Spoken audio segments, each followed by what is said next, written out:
नमस्कार सभी प्यारे बच्चों को, सभी प्यारे साथियों को हमारा प्रणाम। आप सभी कैसे हैं? उम्मीद है सभी प्यारे बच्चे बहुत बढ़िया, बहुत मस्त, जबरदस्त, बेहतरीन और बिंदास होंगे। तो मैं भावना बाटी आप सभी प्यारे साथियों का एक बार फिर से स्वागत करती हूँ आपके अपने प्यारे से परिवार रोजगार वेद अंकित यूट्यूब चैनल पर। सभी प्यारे साथी क्लास के साथ जुड़े और जल्दी से बताएं कि आप लोग मुझे सुन पा रहे हैं क्या।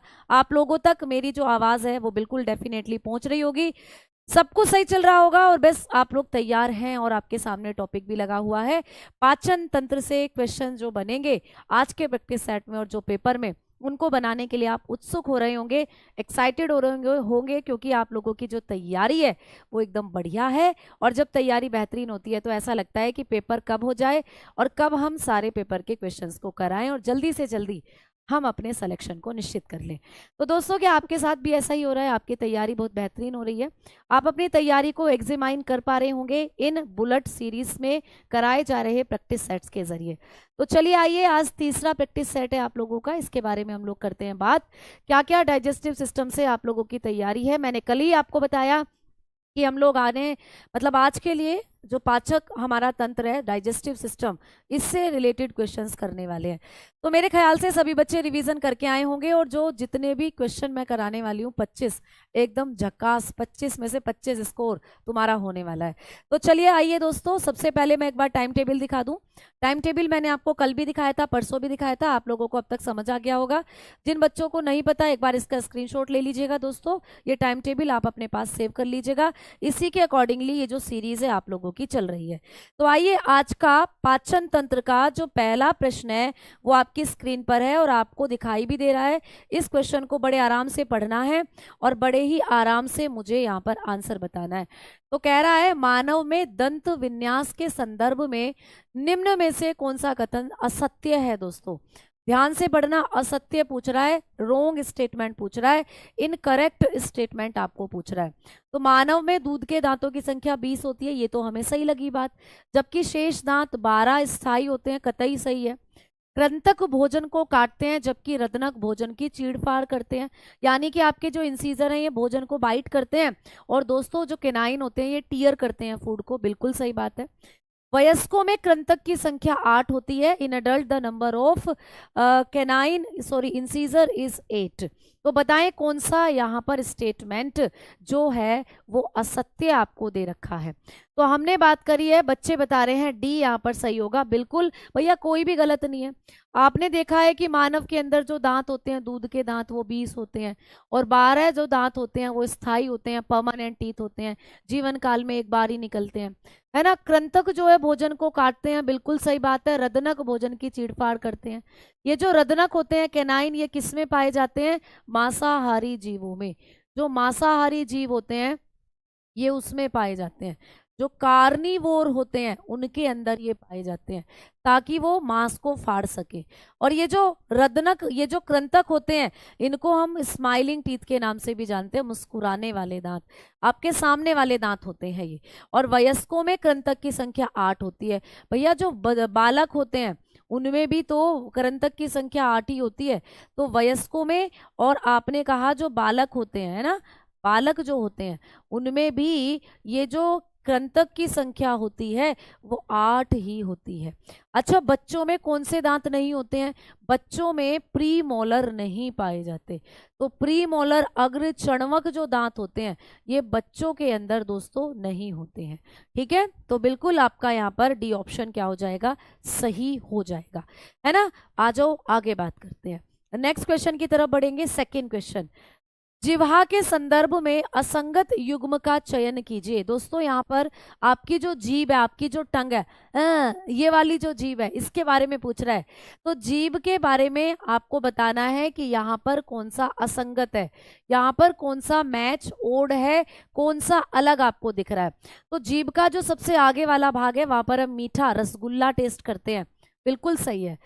पार्श्व भाग, जो जीभ का पिछला भाग है, वहां पर हम खट्टा जो होता है उसको क्या करते हैं दोस्तों? टेस्ट करते हैं। अग्र पार्श्व भाग, एंटीरियर लेटरल पार्ट, यानी कि आगे से पीछे भाग पर हम लोग तीखा स्वाद लेते हैं, या आप बताते हो कि सबसे पोस्टीरियर, सबसे पश्च क्षेत्र पर हम कड़वा क्षेत्र, कड़वा जो टेस्ट होता है उसको लेते हैं। तो कौन सा यहाँ पर आपको गलत लग रहा है, बताओ फटाफट, जल्दी से बताओ कौन सा यहाँ पर गलत लग रहा है। बेटा आप मानकर चल सकते हो, बायोलॉजी से अगर मैं क्वेश्चंस की बात करूं, हद से हद आप लोगों को मिल सकते हैं 4 से 5 क्वेश्चन का, मानकर चलो, ठीक है। चलो आओ आगे बात कर लेते हैं अब हम लोग कि यहाँ पर आपकी जो जीभ होती है इसके बारे में जो सी स्टेटमेंट है ये गलत है। सी स्टेटमेंट गलत क्यों है?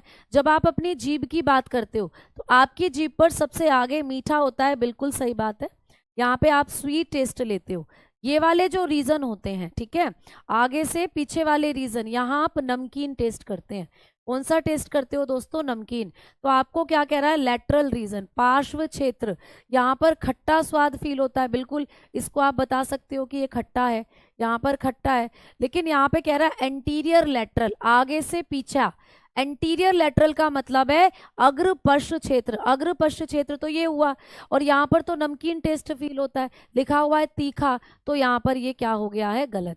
और सबसे पार्श्व वाले रीजन पर हम कड़वा टेस्ट फील करते हैं, है ना, कड़वा टेस्ट। भैया करेले तो कड़वे हैं, आपने ये कहानी तो सुनी होगी। तो यहाँ पर आप लोगों ने कहा कि इस तरीके से सी ऑप्शन हो गया गलत। आगे आ जाओ, बात करते हैं हम लोग। नेक्स्ट क्वेश्चन है आपके सामने, मानव पाचन तंत्र के संदर्भ में कौन सा कथन सत्य है? असत्य पूछ रहा है यहाँ पर भी। पाचन, आपके डाइजेस्टिव सिस्टम के बारे में कौन सा स्टेटमेंट गलत है? बड़े ध्यान से पढ़ना, बड़ा प्यारा सा क्वेश्चन है। इसमें आपके पाचन तंत्र के जितने भी सार आपने पढ़े हैं वो सारे छुपे हुए हैं इस क्वेश्चन में। तो क्या कह रहा है भाई क्वेश्चन कि कौन सा पाचन तंत्र के बारे में रॉन्ग स्टेटमेंट है? Which statement is false with reference to human digestive system? पहला स्टेटमेंट है भोजन का पाचन सर्वप्रथम आमाशय से शुरू होता है, जो जे आकार का चौड़ा थैलीनुमा क्या होता है? भाग है। पहला स्टेटमेंट सही है क्या? ये बताओ मुझे प्यारे बच्चे। तीखा कहीं भी नहीं बताया था मैंने आपको कहा था कि जीभ पर तीखे स्वाद की कोई कलिकाएं नहीं है। अगर फिर भी तीखा पूछे तो जहां कड़वा होता है वहीं आपको तीखा बताना है, वहीं आपको तीखा बताना है, ठीक है।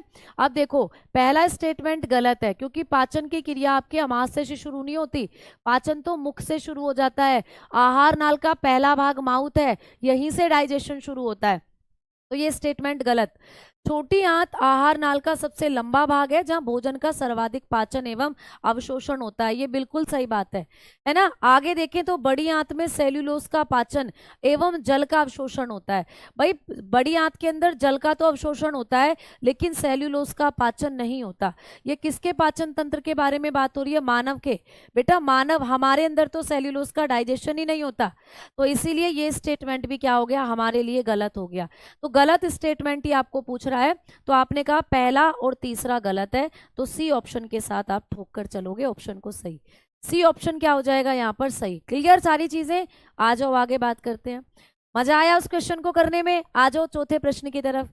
पाचन तंत्र में निम्नलिखित में से कौन सा एक पाचक एंजाइम नहीं है?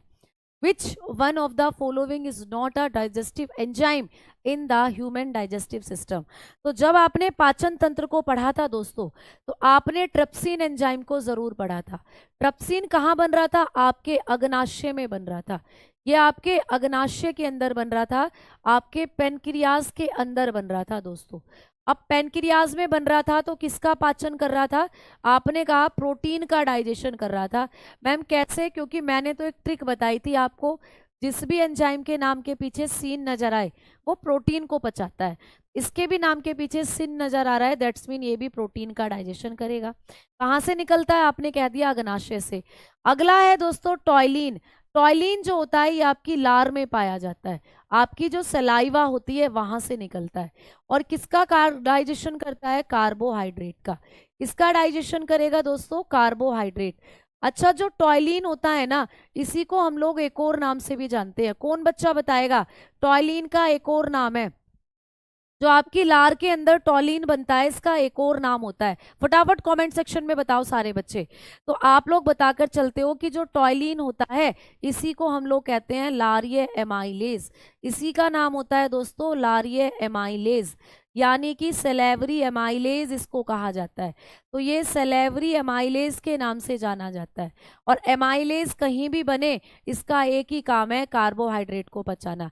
तो ये लार में बने तब भी कार्बोहाइड्रेट पचा रहा है, पेनक्रियाज में बने तब भी कार्बोहाइड्रेट पचा रहा है।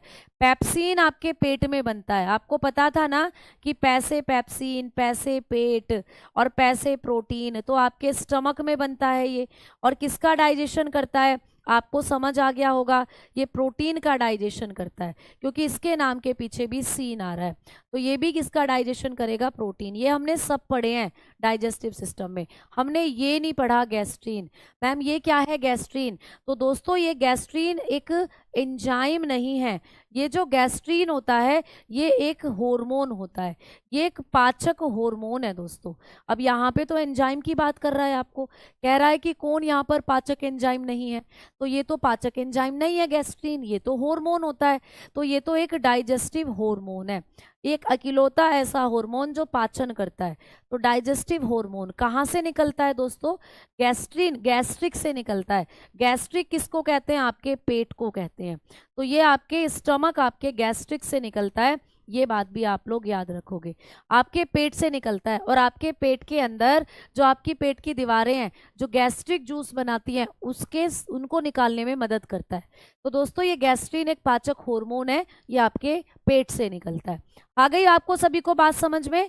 चलो आओ आगे बात करते हैं, नेक्स्ट क्वेश्चन की तरफ बढ़ते हैं दोस्तों, ठीक है। अच्छा, क्वालिटी अगर आपको कम मिल रही है तो मैं अभी इसको आप बोल दूंगी, सेटिंग थोड़ी सी चेंज करवाकर क्वालिटी को भी बढ़ा देंगे, ठीक है।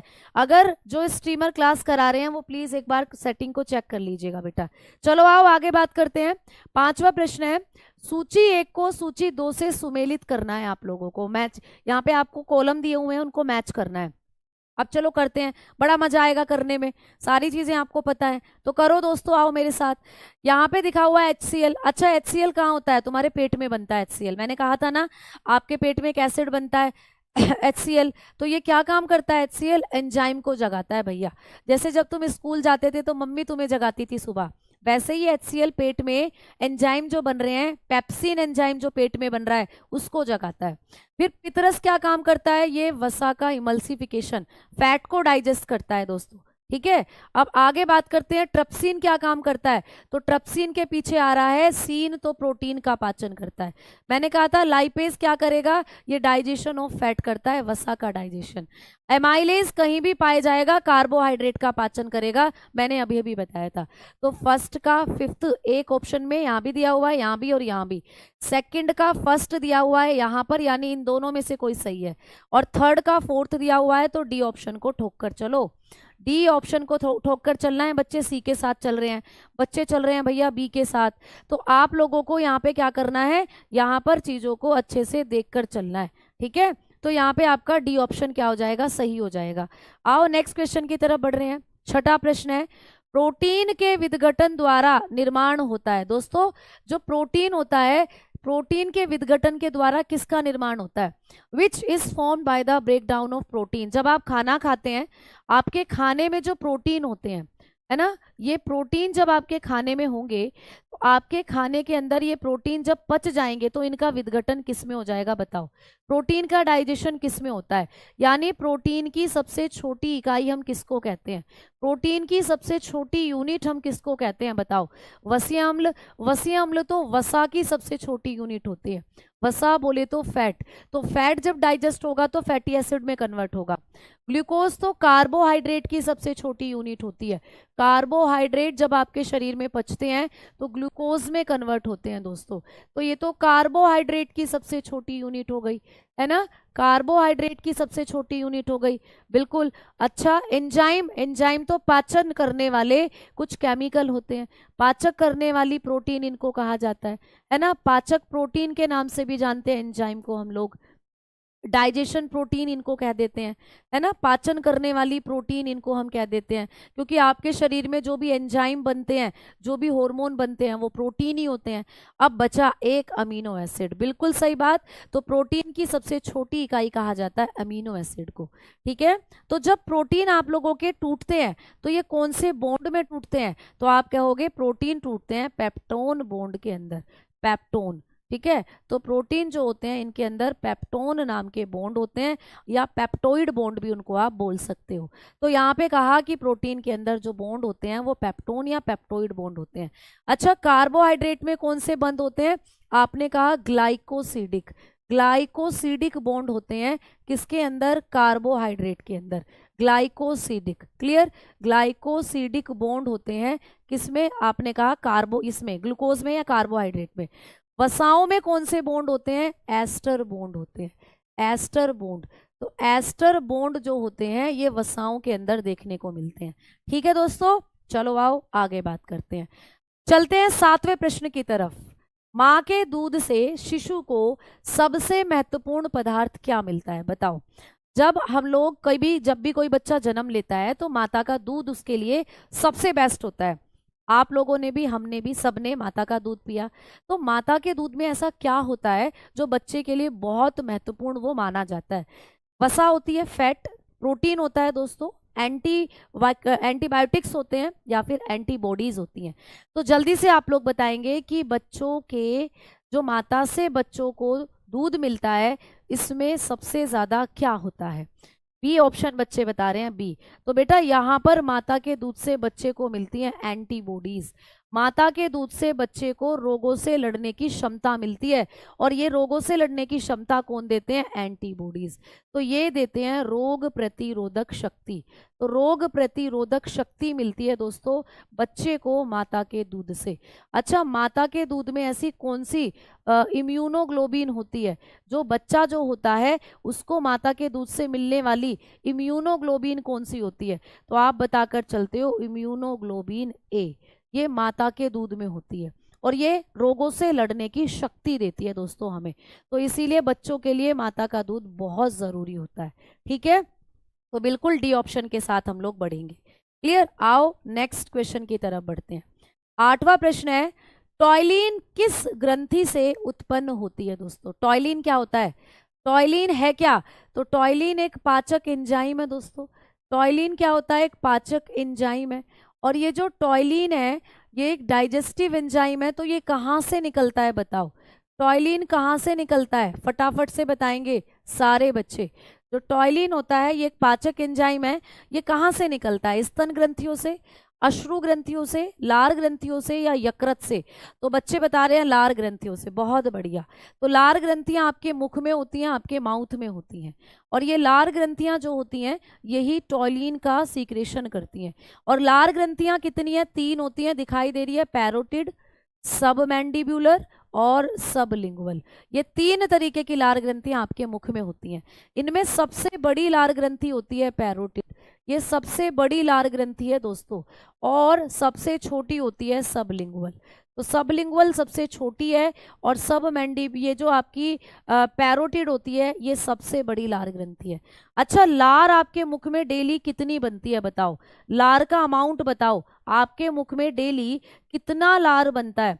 आपके मुख में डेली सलाइवा की कितनी मात्रा बनती है? आपने कहा मैम 1 से 1.5 लीटर जो लार होती है ये डेली हमारे मुख में बनती है। हमारा मुख इतनी लार को डेली बनाता है दोस्तों, है ना? हाँ जी, पैरोटिड सबसे बड़ी लार ग्रंथि, सबसे छोटी सबलिंगुअल। सबलिंगुअल जीभ के नीचे से निकलती है। उठा के देखना अपनी जीभ। और दोस्तों आपके मुख में जो लार बनती है वो 1 से 1.5 लीटर डेली बनती है। अच्छा, लार का पीएच मान कौन बच्चा बताएगा? जो लार होती है आपके मुख में इसकी पीएच वैल्यू, इसका पीएच मान बताओ। तो इसका पीएच मान होता है 6.8 के आसपास, यानी ये हल्की अम्लीय होती है। क्या होती है? हल्की अम्लीय होती है, स्लाइडली एसिडिक होती है। तो ये एसिडिक मीडियम में काम करती है जो लार होती है, हल्की अम्लीय होती है, इसका पीएच वैल्यू होती है 6.8। कई जगह आप लोगों को 6.5 से 6.8 भी लिखा मिल सकता है बेटा। ठीक है, चलो अब हमने बात करी स्तन ग्रंथियों की। तो स्तन ग्रंथियां क्या काम करती हैं? ये करती हैं मिल्क फॉर्मेशन, ये दूध का निर्माण करती हैं दोस्तों, है ना? स्तन ग्रंथियों का काम होता है दूध निर्माण, ये दूध का निर्माण करेंगी। अश्रु ग्रंथियां आंसू बनाती हैं, इनको हम लैक्राइमल ग्लैंड भी कहते हैं। तो जो अश्रु ग्रंथियां होती हैं, ये जो अश्रु ग्रंथियां हैं ये आपकी लैक्राइमल ग्लैंड के नाम से भी जानी जाती हैं। और ये आपके शरीर की सबसे छोटी बाह्य स्रावी ग्रंथि है। तो ये भी क्वेश्चन आ सकता है कि शरीर की सबसे छोटी बाह्य स्रावी ग्रंथि, तो इन्हीं को कहते हैं शरीर की सबसे छोटी बाह्य स्रावी ग्रंथि। क्लियर? एक्सोक्राइन ग्लैंड है ये आपके शरीर की, स्मॉलेस्ट एक्सोक्राइन ग्लैंड इसको कहते हैं। तो आपके शरीर की स्मॉलेस्ट एक्सोक्राइन ग्लैंड की कैटेगरी में आती हैं लैक्राइमल ग्लैंड या अश्रु ग्रंथियां। ठीक है। अच्छा, आपकी आंखों में जो आंसू होते हैं इनमें एक एंजाइम भी पाया जाता है। आपकी आंखों के आंसुओं में एक एंजाइम होता है, ये होता है लाइसोजाइम। लाइसोजाइम दोस्तों, ये लाइसोजाइम आपकी लार में भी होता है। लाइसोजाइम और क्या काम करता है? बैक्टीरिया को मारने का काम करता है। तो ये लाइसोजाइम आपके मुख के अंदर जो लार होती है ना उसमें भी होता है प्यारे बच्चे। अग्निवीर आर्मी का कब पढ़ाओगे बेटा? वो तो रात को होता है प्रैक्टिस सेट आपका, ठीक है, वो तो रात को 9 बजे होता है। तो इस तरीके से आपने यहाँ पर देखा कि आप लोगों के मुख के अंदर जो लार ग्रंथियां हैं वो निकालती हैं दोस्तों, क्या आपने कहा? लार। अच्छा, ये सारी की सारी, ये चारों की चारों आपके शरीर की कैसी ग्रंथियां हैं? ये चारों की चारों बाह्य स्रावी ग्रंथियों में आती हैं। ये चारों की चारों आपके शरीर की एक्सोक्राइन ग्लैंड है दोस्तों, एक्सोक्राइन। अच्छा, इनमें सबसे छोटी तो ये थी अश्रु ग्रंथि, और सबसे बड़ी एक्सोक्राइन होती है आपकी लीवर। लीवर आपके शरीर की सबसे बड़ी ग्रंथि है। आ जाओ दोस्तों, नेक्स्ट क्वेश्चन की तरफ बढ़ रहे हैं, है ना। 8वें के बाद अब 9वां क्वेश्चन, हार्मोन के बारे में बताओ मैम। कौन से हार्मोन के बारे में बताएं ये बताओ। ठीक है, जठर रस किसका पाचन करता है भैया? जठर रस जो होता है प्यारे दोस्तों, जठर रस के बारे में बता दूं एक पॉइंट। जो जठर रस होता है ये आपके पेट में बनता है दोस्तों। कहाँ बनता है? आपके पेट में। और ये जठर रस क्या है बेसिकली? तो दोस्तों ये जठर रस जो होता है बेसिकली ये कुछ नहीं है, इसमें होता है पानी, इसमें होता है HCl घुला हुआ, और इसमें होते हैं कुछ एंजाइम। ये बात आपने जरूर पढ़ी होगी। तो इसके अंदर ये जो सारी चीजें हैं मिलकर एक साथ, इन तीनों चीजों को मिलाकर ही आप कहते हो जठर रस। और पानी जो होता है इसमें वो 99.5% होता है। HCl के बारे में आपने पढ़ा था। HCl क्या करता है? एंजाइम को जगाता है और भोजन को अम्लीय बनाता है, बैक्टीरिया को मारता है। और आपके पेट में जो मेन एंजाइम है वो पेप्सिन है, और ये पेप्सिन अभी बताया था क्या काम करता है? प्रोटीन का पाचन। तो दोस्तों जठर रस किसका पाचन करता है? प्रोटीन का पाचन। सिंपल सी बात। जठर रस पेट में क्या पचता है? प्रोटीन पचता है, क्योंकि जठर रस में घुला हुआ है एंजाइम, पेप्सिन नाम का एंजाइम। इस पेप्सिन को जगाने का काम HCl का होता है। तो ये तो सिंपल सी बात है कि जठर रस क्या करता है? प्रोटीन का पाचन करता है। क्लियर? आ जाओ, अब आगे बात करते हैं। लार का टॉयलिन किस माध्यम में सक्रिय होता है बताओ? In which medium is ptyalin of saliva active? अभी हमने बात करी थी कि आपका मुख, आपके मुख में बनती है दोस्तों लार, और लार में होता है दोस्तों एक एंजाइम जिसका नाम है, आपको दिख रहा है, टॉयलिन। तो ये जो आपकी लार के अंदर टॉयलिन नाम का एंजाइम होता है, ये एंजाइम जो होगा ये किस मीडियम में एक्टिव होता है? ये किस माध्यम में एक्टिव होता है बताओ? अधिक क्षारीय माध्यम में, अधिक अम्लीय में, हल्का क्षारीय में, या हल्का अम्लीय में? मैंने अभी कहा था कि लार का जो पीएच मान है वो 6.5 से आप 6.8 बताकर चलते हो। तो इस वैल्यू को आप लोग क्या कहते हो? ये वैल्यू होती है हल्का अम्लीय माध्यम की। ये हल्का अम्लीय माध्यम की वैल्यू है। इसको आप लोग कहते हो माइल्ड एसिडिक मीडियम, इसको कहा जाता है। इसको कहते हैं माइल्ड एसिडिक मीडियम। अब भैया अगर ये 6.8 है तो 7 पर तो कोई चीज जाकर उदासीन हो जाएगी ना, 7 पर तो कोई चीज जाकर न्यूट्रल हो जाएगी। तो 7 से 2 पॉइंट ही तो कम है, इसीलिए इसको हम हल्का अम्लीय माध्यम मानते हैं। और 7 के ऊपर जाएगी तो क्षारीय हो जाएगी, है ना। तो इसीलिए आप लोग बताओगे कि यहाँ पर आप लोगों का जो लार होता है ये हल्के मीडियम में ही काम करता है। कुछ बच्चों को कंफ्यूजन है, कुछ बच्चे कह रहे हैं लार का पीएच मान 5.5 है, बेटा गलत। कुछ बच्चे कह रहे हैं बेटा नेट पर देखोगे, नेट पर डेफिनेटली आपको लार का जो पीएच मान है वो 7 या 7 से ऊपर मिलेगा, जो कि गलत है। एनसीईआरटी पढ़ोगे तो एनसीईआरटी के अंदर एनसीईआरटी के अंदर आपको पढ़ना है कि लार का जो पीएच मान है वो 6.8 होता है और 6.8 के साथ ये हल्के अम्लीय माध्यम में कार्यरत होती है जो लार के अंदर एंजाइम होते हैं। तो इसीलिए आपको याद रखना है 6.8 और ये क्वेश्चन भी बना है पेपर में और वहां पर इसी वैल्यू को सही माना गया है। ठीक है बेटा, तो आपके जो डाउट थे वो बिल्कुल क्लियर हो गए होंगे। आ जाओ अब चलते हैं अगले क्वेश्चन की तरफ। 10वां प्रश्न आपके सामने है, 10वां प्रश्न आपके सामने है। ठीक है, आओ भाई 10वां प्रश्न करो।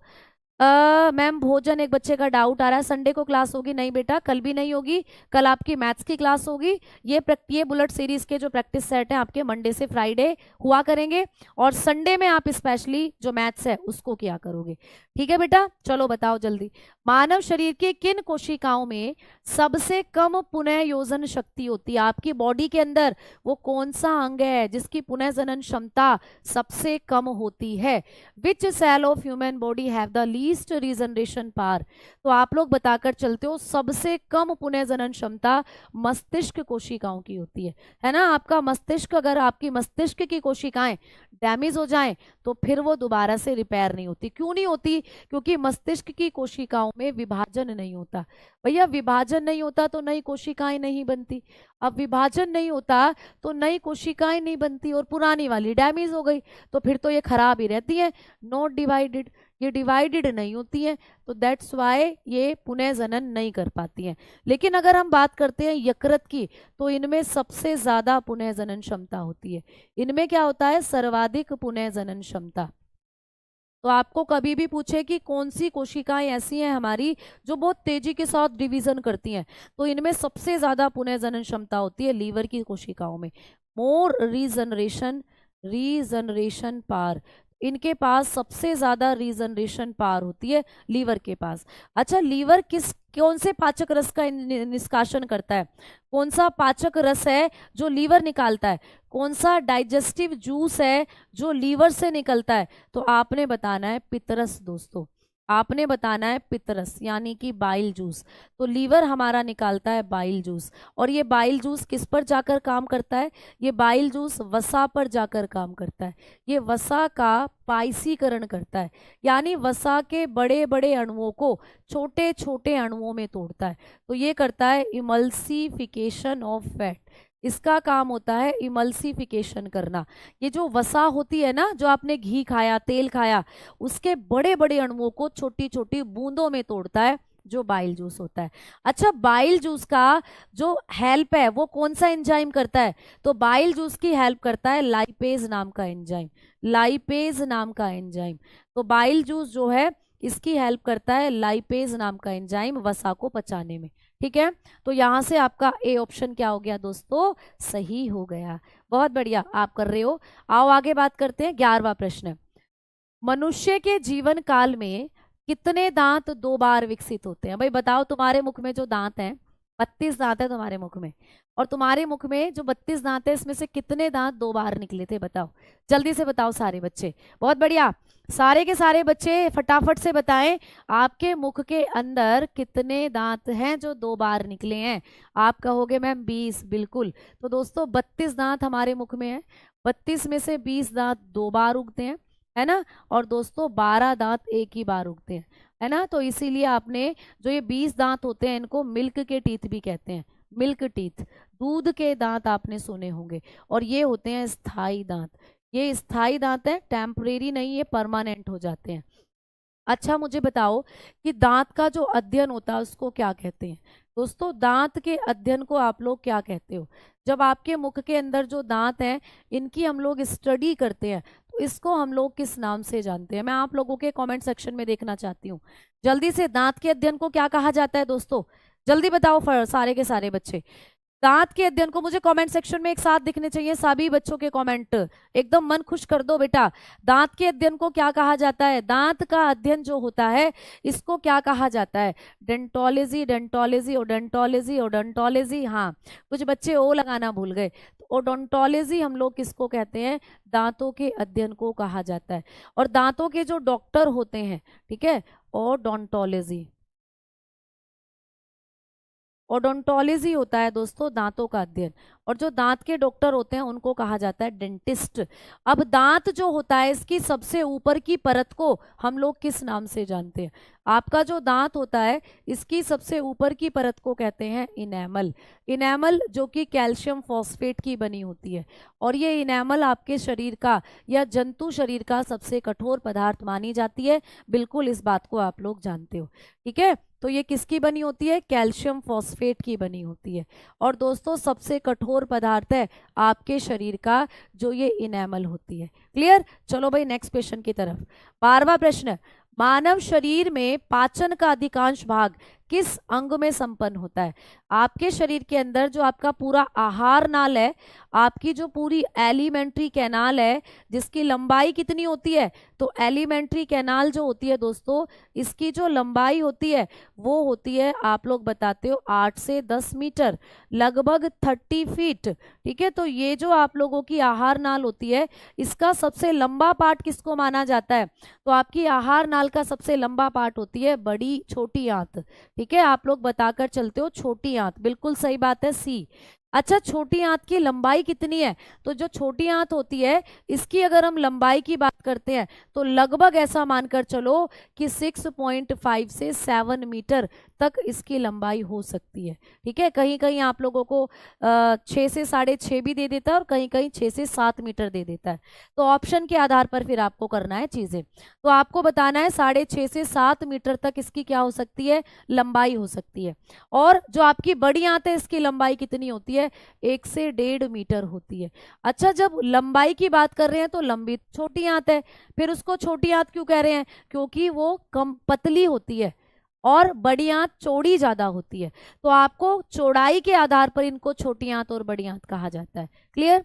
पेनक्रियाज एक ऐसा ऑर्गन है जो कि पत्ती के आकार की संरचना है और यही आपके शरीर में शुगर को कंट्रोल करता है इंसुलिन नामक हार्मोन निकालकर। तो पेनक्रियाज क्या करता है दोस्तों? इंसुलिन का सीक्रेशन। इंसुलिन क्या करता है? ग्लूकोज को कंट्रोल करता है आपके शरीर में, है ना। आपका जो पेट है ये तो जे के आकार की थैली होता ही है। ठीक, चलो भाई नेक्स्ट क्वेश्चन की तरफ बढ़ते हैं। अधिकतम पोषक तत्व रक्त में कहां से अवशोषित किए जाते हैं? बताओ। जब आपने खाना खाया बेटा, मैम इसका आंसर अग्नाशय होगा। छोटी आंत में पूर्ण पाचन होता है। प्यारे बच्चों, आप लोगों को यहाँ पर ये कह रहा है कि छोटी आंत का मानव शरीर में पाचन का अधिकांश भाग किस अंग में संपन्न होता है? तो आपने कहा छोटी आंत में ही संपन्न होता है पाचन। अग्नाशय में तो खाना ही नहीं जाता भैया, पेनक्रियाज में तो खाना ही नहीं जाता बेटा। पेनक्रियाज आपकी आहार नाल का भाग है ही नहीं। तो आपके आहार नाल या पाचन तंत्र का जहां पर सबसे ज्यादा पाचन या कंप्लीट डाइजेशन होता है वो छोटी आंत होता है। ठीक है, समझ में आई बातें? चलो आओ, अब यहाँ पे कह रहा है कि अधिकतम पोषक तत्व रक्त में कहाँ से अवशोषित किए जाते हैं? तो ज्यादातर जो आपके खाने में पोषक तत्व थे, आपके खाने में क्या था? कार्बोहाइड्रेट। आपके खाने में क्या था? विटामिन। आपके खाने में क्या था? प्रोटीन और फैट। ये सारे पोषक पदार्थ भी आपकी छोटी आंत से ही अवशोषित किए जाते हैं। क्योंकि छोटी आंत के अंदर, मान लीजिए छोटी आंत है और छोटी आंत के अंदर उंगली के जैसी हजारों संरचनाएं होती हैं। इन हजारों संरचनाओं इनको स्ट्रक्चर्स को, इन हजारों संरचनाओं को कहा जाता है रसांकुर। तो ये जो रसांकुर होते हैं, ये जो विलायें होती हैं, ये क्या करती हैं? यही अवशोषण का काम करती हैं। तो आपकी छोटी आंत के अंदर अवशोषण या भोजन का सबसे ज्यादा एब्जॉर्प्शन होता है। तो आपने कहा यहाँ पर ए ऑप्शन क्या हो जाएगा दोस्तों? सही। अच्छा, मुख की अगर हम लोग बात करते हैं तो पाचन की क्रिया मुख से शुरू होती है। पाचन कहाँ से शुरू होता है? आपने कहा मुख से। तो डाइजेशन कहाँ से स्टार्ट हो जाता है? आपके माउथ से ही शुरू हो जाता है डाइजेशन। क्यों? क्योंकि मुख में दांत है, खाने को तोड़ने लग जाते हैं, बड़े पार्टिकल को छोटे पार्टिकल में तोड़ते हैं, और खाने के अंदर, मुख के अंदर लार है जो खाने में मिलकर कार्बोहाइड्रेट का डाइजेशन शुरू कर देती है। ठीक है बेटा, क्लियर? हाँ, तो आपके इंटेस्टाइन में उंगली के समान संरचनाएं होती हैं, बिल्कुल, जिनको रसांकुर या विलाई कहते हैं, यही करती हैं एब्जॉर्प्शन। आओ आगे बात करेंगे। नेक्स्ट क्वेश्चन, पेट में भोजन को पचाने के लिए निम्नलिखित में से किसकी खास आवश्यकता होती है? आपका पेट, पेट की बात हो रही है दोस्तों, पेट की।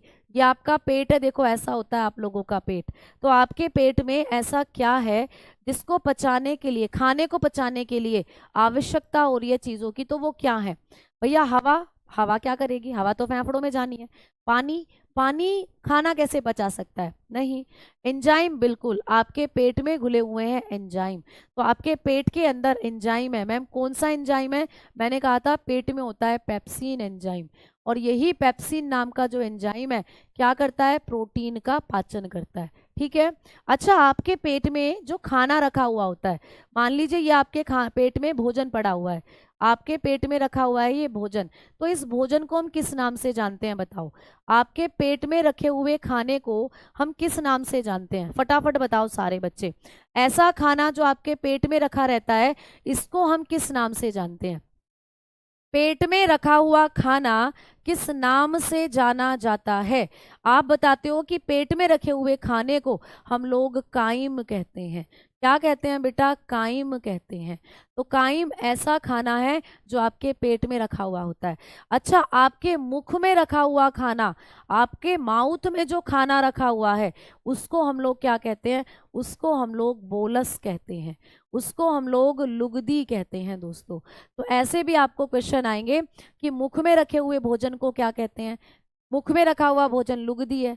जब उसको आप चबाते हो, नाम नाम नाम नाम ऐसे करके उसको निगल जाते हो, फिर वो पेट में जाता है। तो पेट में जाने के बाद जो पेट के एंजाइम है वो उसमें मिल जाते हैं, तो तब इसको हम क्या कहते हैं? काइम कहते हैं। तो इस प्रकार खाने को पचाने के लिए एंजाइम की आवश्यकता होगी। क्लियर? चलो आओ आगे बढ़ते हैं। 15वां प्रश्न है, पित्त निम्न में से किसके द्वारा पैदा किया जाता है? दोस्तों पित्त, पित्त का मतलब होता है पित्तरस। तो जो पित्तरस होता है, बताओ ये किसके द्वारा उत्पन्न किया जाता है? और पित्तरस के अंदर पाए जाते हैं पित्त लवण। ये पित्त लवण जो होते हैं, यानी कि बाइल सोल्ट जो होते हैं, यही करते हैं पाचन फैट का। तो आपको ये भी क्वेश्चन आएगा कि पित्तरस में कौन है जो वसा का पाचन करते हैं? तो आप कहते हो बाइल सोल्ट। तो वसा का डाइजेशन करने का काम पित्तरस के अंदर पाए जाने वाले पित्त लवण करते हैं। तो ये पित्तरस कहाँ बनता है? आपने कहा यकृत में बनता है। बिल्कुल सही बात। तो पित्तरस बनाने का काम कौन करता है दोस्तों? यकृत करता है। यकृत के अध्ययन को क्या कहा जाता है? फटाफट से कमेंट सेक्शन में बताओ। जब आप यकृत की स्टडी करते हैं उसको कहा जाता है हेपेटोलॉजी। क्या कहते हैं दोस्तों? हेपेटोलॉजी उसको हम लोग कहते हैं। तो यकृत के अध्ययन को कहा जाता है हेपेटोलॉजी। हेपेटाइटिस नाम की बीमारी में हमारा यकृत ही खराब होता है, तो इसीलिए यकृत के अध्ययन को कहा जाता है हेपेटोलॉजी। अच्छा, ये पेनक्रियाज, स्टमक और ड्यूडेनम, अगर हम यहाँ पर ड्यूडेनम की बात करें, क्योंकि पेनक्रियाज और स्टमक के बारे में मैं कई बार अभी बता चुकी हूँ, ड्यूडेनम जो है ये छोटी आंत का पहला भाग होता है। ये क्या है दोस्तों? आपकी छोटी आंत का प्रथम भाग होता है। आपकी जो छोटी आंत है उसका प्रथम भाग क्या है? तो आपने कहा ड्यूडेनम। तो ड्यूडेनम को कहा जाता है first part of small intestine. तो ये आपकी first part of small intestine के नाम से जाना जाता है ड्यूडेनम। अच्छा, ड्यूडेनम की खास बात क्या है? ड्यूडेनम में 3 जगह के एंजाइम जो हैं प्यारे बच्चे, वो आकर मिलते हैं। ड्यूडेनम में क्या होता है? 3 जगह के एंजाइम आकर मिलते हैं। कौन कौन से 3 एंजाइम आपके ड्यूडेनम में आकर मिलते हैं? दोस्तों मान लीजिए ये आप लोगों का इस तरीके से पेट है ना, और ये आपकी छोटी आंत का डायग्राम, ये आपकी छोटी आंत है, ये आप लोगों की क्या है दोस्तों? छोटी आंत। ऐसे तो छोटी आंत का जो सबसे पहला भाग होता है इसको कहते हैं हम लोग ड्यूडेनम। इसको मान लो तुम ड्यूडेनम। तो ये जो ड्यूडेनम होता है जिसको हम लोग ग्रहणी कहते हैं, तो इस ग्रहणी में 3 जगह के एंजाइम आकर गिरते हैं। कौन कौन सी 3 जगह के एंजाइम यहाँ आकर गिर रहे हैं? फटाफट से आप लोग बताएं। तो तुम्हारे पेट में जो बन रहा है दोस्तों HCl, या तुम्हारे पेट में जो जठर रस बन रहा था, है ना, गैस्ट्रिक जूस तुम्हारे पेट में जो बन रहा था, जठर रस, वो आकर गिरता है दोस्तों यहाँ पर छोटी आंत के इसी भाग में। तुम्हारे लीवर में जो बाइल जूस बन रहा था, बाइल जूस, पित्तरस, वो आकर गिरेगा। और तुम्हारी पेनक्रियाज में जो पेनक्रियाटिक जूस बन रहा था, ये सब आपने पढ़े हैं, ये यहीं आकर गिरता है। तो 3 जगह के रस आकर गिरते हैं आपकी ग्रहणी में। जठर रस, ठीक है, हिंदी में पढ़े या इंग्लिश में? बेटा आप लोगों ने जो एग्जाम के अंदर अपना ऑप्शन भरा है, लैंग्वेज जो भरी है, उसी में पढ़ना है आपको। हिंदी डाला है तो हिंदी, इंग्लिश डाला है तो इंग्लिश, ऐसे करके पढ़ना है, ठीक है। कैसीन क्या होता है दोस्तों? कैसीन दूध की प्रोटीन होता है। तो जो हम दूध पीते हैं उसके अंदर पाई जाने वाली प्रोटीन होता है कैसीन। मैंने आपको कराया ये क्वेश्चन। आ जाओ अब आगे बात कर रहे हैं। तो ड्यूडेनम में 3 जगह के एंजाइम आकर गिरते हैं, ये आपको याद रखना है। नेक्स्ट क्वेश्चन है, निम्नलिखित में से वह अंग कौन सा है जो मानव शरीर में ग्लाइकोजन के रूप में कार्बोहाइड्रेट को जमा करता है? तो बताओ फटाफट से, आपके शरीर में वो कौन सा ऑर्गन है जहां पर जो कार्बोहाइड्रेट है वो ग्लाइकोजन के रूप में संचित होते हैं? फटाफट बताएंगे सारे बच्चे। बेटा नर्सिंग असिस्टेंट वाले बिल्कुल ले सकते हो, ठीक है। जल्दी से बताएंगे आप लोग कि यहाँ पर आपका कौन सा ऐसा भाग है जहां पर ग्लाइकोजन जो होते हैं वो स्टोर होते हैं। आपने पढ़ा था लीवर। आपकी बॉडी के अंदर, आपके पेट के अंदर जो यकृत होता है, इसी में जो ग्लूकोज होती है दोस्तों, ग्लूकोज, जो अतिरिक्त ग्लूकोज आपकी बनी हुई है, उस ग्लूकोज का कुछ हिस्सा अपने आप स्टोर हो जाता है जाकर ग्लाइकोजन के रूप में। किस रूप में दोस्तों? ग्लाइकोजन, ठीक है। ग्लाइकोजन के रूप में अपने आप ही कुछ हिस्सा जो है आपके लीवर में जाकर स्टोर हो जाता है ग्लूकोज का। तो दोस्तों यहां पर आपका सही आंसर हो जाएगा डी, यानी कि यकृत, ठीक है। समझ में आई बातें? चलिए आइए आगे बात करते हैं। आगे नेक्स्ट क्वेश्चन की तरफ बढ़ेंगे। 17वां प्रश्न, एंटा एसिड होते हैं दोस्तों। एंटा एसिड क्या होते हैं बताओ? एंटा एसिड, एंटा एसिड एक तरीके की दवा है। क्या है एंटा एसिड? एक तरीके की दवा। मैम एक तरीके की मेडिसिन। अच्छा ये कब दी जाती है? तो ये मेडिसिन तब दी जाती है जब आपके पेट में एसिडिटी होती है, जब आपको खट्टी डकारें आती हैं, एसिडिटी हो जाती है, जब आपको अम्लीयता हो जाती है, जब आपके पेट में जो एसिड है HCl वो बहुत ज़्यादा बनता है, तो तब ये आपको दी जाती हैं दवाइयाँ एंटा एसिड। एसिडिटी के दौरान दी जाने वाली दवा होती है एंटा एसिड। मैम ये क्या होती हैं? ये भस्म है, यानी कि क्षार है, आप बोल सकते हो ये क्षार होती हैं, या ये अम्ल होती हैं, या ये लवण होती हैं, या फिर ये बफर विलियन होती हैं। तो आप लोग बताकर चलो जल्दी से कि एंटा एसिड क्या होते हैं। अच्छा बच्चे बोल रहे हैं अम्ल होते हैं। अच्छा जितना पढ़ाया था सब पर मट्टी पेट दी तुमने तो है भैया। अम्ल कैसे हो जाएंगे? एक बात बताओ मुझे, समझना। ये तुम्हारा पेट है, ये तुम्हारा पेट है, और तुम्हारे पेट में HCl बन रहा है, तुम्हारे पेट में हाइड्रोक्लोरिक एसिड बन रहा है, तुम्हारे पेट में अम्ल बन रहा है, अम्ल, ठीक है। अब मैंने तुम्हें एक दवा ला कर दी, तुमने वो दवा खा ली, तुम्हारे पेट में अम्ल बन रहा है भैया। तुम्हें मैंने दवा ला कर दी, तुमने वो दवा खा ली। अब जो दवा मैंने तुम्हें ला कर दी वो भी मैंने तुम्हें अम्ली ला कर दे दी। अगर तुम्हारे मायने में एंटा एसिड अम्ल है तो तुम्हारे पेट में अम्ल बन रहा है, बहुत ज्यादा मात्रा में बन रहा है, और तुम्हें मैंने दवा दे दी वो भी अम्ल थी, तो भैया अम्ल तो और ज्यादा बन जाएगा फिर तुम्हारे पेट में। पहले ही पेट में अम्ल बन रहा है, ऊपर से और अम्ल डाल लिया तुमने, तो तुम्हें आराम मिलेगा क्या? कहोगे नहीं मैडम फिर तो और एसिडिटी हो जाएगी। तो भैया जब तुम्हारे पेट में अम्ल बन रहा है तो ऊपर से कुछ ऐसा डालना है जो अम्ल और क्षार मिलकर न्यूट्रल हो जाए। तो जो एंटा एसिड आप लोग खाते हो वो क्षार होती है।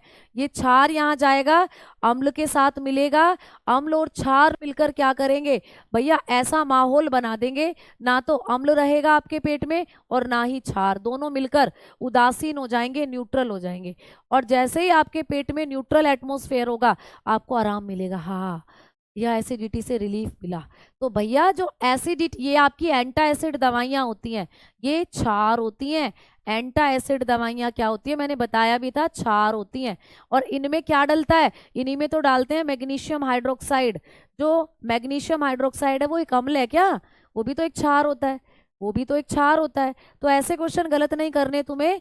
एंटा एसिड क्या होता है दोस्तों? एक क्षार है, ये क्षार होता है, क्षार, तभी तो इससे आपको रिलीफ मिलता है। डाइजीन की दवाई तुम पीते हो, उसमें मैग्नीशियम हाइड्रोक्साइड होता है। इनो तुम पीते हो, वो सब एंटा एसिड होते हैं, उनमें क्षार होता है। जिससे पेट में जो अम्ल बन रहा है उसको मारना है हमें, और उसको मारने का काम क्षार ही कर सकता है। क्योंकि अम्ल और क्षार केमिस्ट्री में पढ़ते हो ना, अम्ल और क्षार जब मिलते हैं तो न्यूट्रल हो जाती हैं चीजें, उदासीन हो जाती हैं, बराबर हो जाती हैं। तो आओ अगले क्वेश्चन की तरफ चल रहे हैं। नेक्स्ट है, चॉकलेट स्वास्थ्य के लिए हानिकारक हो सकती है क्योंकि उनमें निम्न में से किसका अंश होता है? ये क्वेश्चन लड़कियों का दिल धड़का देगा, ये क्वेश्चन लड़कियों के दिल में छेद कर सकता है। चॉकलेट हानिकारक कैसे? एक लड़की ये बोल रही है भैया मैं तो खाती ही नहीं हूँ चॉकलेट, तो इसीलिए कभी कभार खा ली तो अलग बात है, बट जो चॉकलेट की आधी लड़कियां हैं वो सुन लें कि चॉकलेट हमारे स्वास्थ्य के लिए हानिकारक होता है क्योंकि उसमें होता है लेड, क्योंकि उसमें शीशा होता है, लेड होता है, तो आपके लिए ये हानिकारक हो सकती हैं जो चॉकलेट है, इसीलिए खाना बंद कर दो। आ जाओ आगे, नेक्स्ट। पाचन की प्रक्रिया में लाइपेज के कार्य की पहचान करें।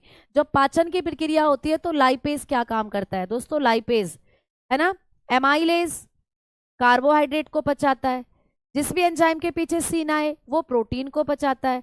बचा लाइपेज, मैंने कहा था फैट यानी कि जो आपका पितरस है उसके साथ मिलकर ये लाइपेज क्या काम करता है? वसा को पचाता है।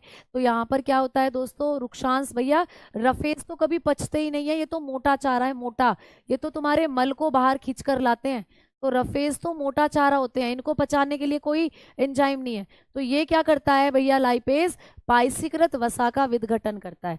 मैंने कहा था ना कि जो आपका लीवर निकाल रहा है बाइल जूस, जो आपका लीवर बना रहा है पितरस, उसी के साथ मिलकर ये लाइपेज नाम का जो एंजाइम होता है क्या करता है? वसा को पचाने का काम करता है। तो यहाँ पर आपने कहा जो बाइल जूस ने वसा को छोटे छोटे पार्ट में तोड़ दिया है, उसी को और ज्यादा उसका कचूमर निकालने के लिए तैयार हो जाता है लाइपेज। तो बाइल जूस के साथ मिलकर लाइपेज करता है वसा का विघटन। तो यहाँ पर आपका कौन सा ऑप्शन सही हो जाएगा? आपने कहा बी ऑप्शन सही हो जाएगा। ये लाइपेज कहाँ से निकलता है? तो आपकी अग्नाशय से निकलता है। आप लोगों का जो अग्नाशय है पैनक्रियाज, ये वहां से निकलता है दोस्तों, ये पैनक्रियाज से निकलता है। ठीक है ना, क्लियर? चलो आओ आगे बात करते हैं।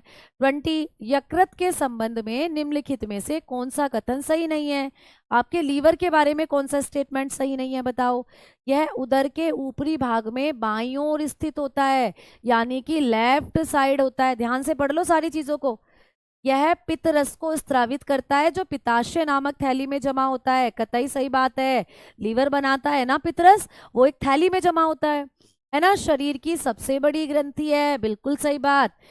यह लाल भूरे रंग की एक ग्रंथि है, बिल्कुल सही बात। तो भैया लीवर जो है तुम्हारा ये लेफ्ट साइड में नहीं होता, मैंने बहुत बार बताया। इधर है, इधर लीवर, मेरा लीवर इधर है, इधर राइट साइड में। तो जैसे मैं खड़ी हूँ, ये मेरा राइट है, ये मेरा लेफ्ट है, तो मेरा लीवर इधर है, इधर दोस्तों। तो लीवर जो होता है हमेशा आपकी बॉडी के राइट साइड में होता है, आपके पेट के राइट साइड में होता है।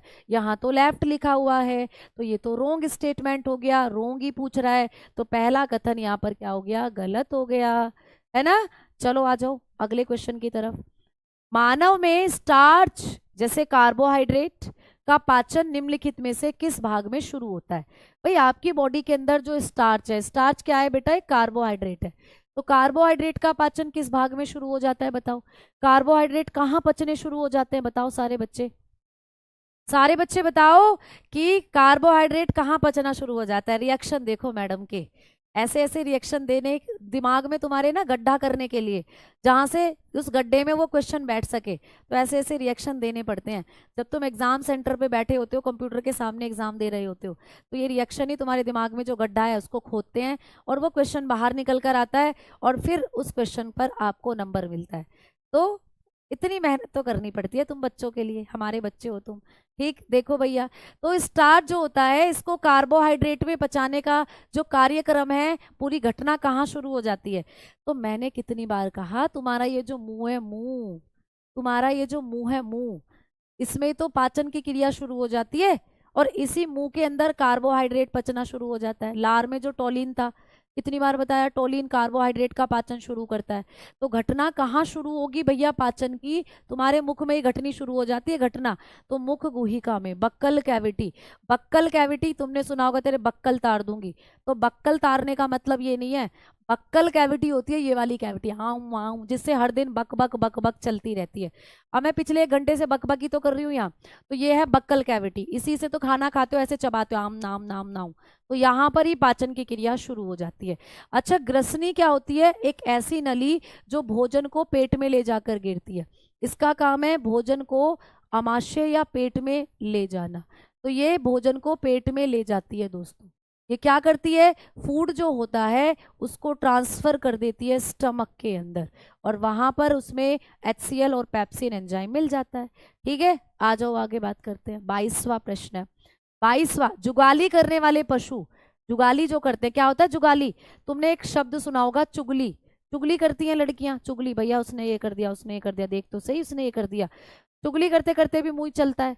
और जुगाली, तो गाय भैंस भी चुगली करती है बैठकर, कैसे, काम धंधा निपटा लेती हैं अपना, भैया नियार व्यार खा लेते हैं और बैठ जाते हैं तसल्ली से, और एक दूसरे की आंखों में आंखें देखती रहती है और मुंह चलाती रहती है, तुमने देखा होगा गाय भैंस को ऐसे ही बैठी रहती हैं, आंखों से बातें चलती रहती है और मुंह से उनकी चुगली, चुगली और जुगाली एक ही है बेटा। तो जब गाय भैंस बैठकर आराम से उस खाने को च्युइंगम की तरह चबाती रहती हैं, वो होता है जुगाली करना। और जुगाली करने वाले जो पशु होते हैं उनको रूमिनेंट कहते हैं।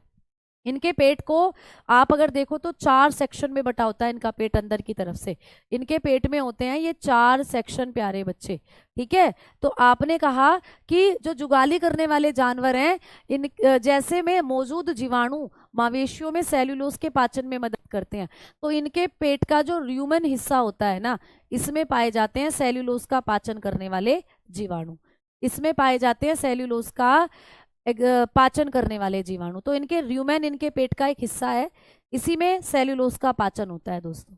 आओ अब चलते हैं आगे, और आगे तो एक आपको बेहतरीन और एक शानदार सी बुक दिख रही है, रेलवे विज्ञान बुक, साइंस की बुक है, बिल्कुल खरीद सकते हो, लास्ट टाइम पर रिवीजन के लिए बेहतरीन हो सकती है।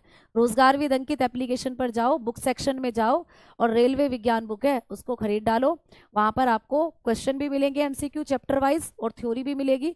रिवाइज करना चाहते हो लास्ट टाइम पर कंटेंट को, तो इस बुक को जरूर खरीद सकते हो। आ जाओ भैया, इस बुक की खास बात यह है कि मैंने और प्यारे धर्मेंद्र सर ने मिलकर इस बुक का जो कंटेंट है उसको तैयार करा है। तो बेटा आओ नेक्स्ट क्वेश्चन की तरफ बढ़ते हैं। 23 क्वेश्चन, 23 क्वेश्चन क्या है, निम्नलिखित में से किस जानवर के पाचन तंत्र में एक ही द्वार होता है जो मुख और गुदा दोनों का काम करता है।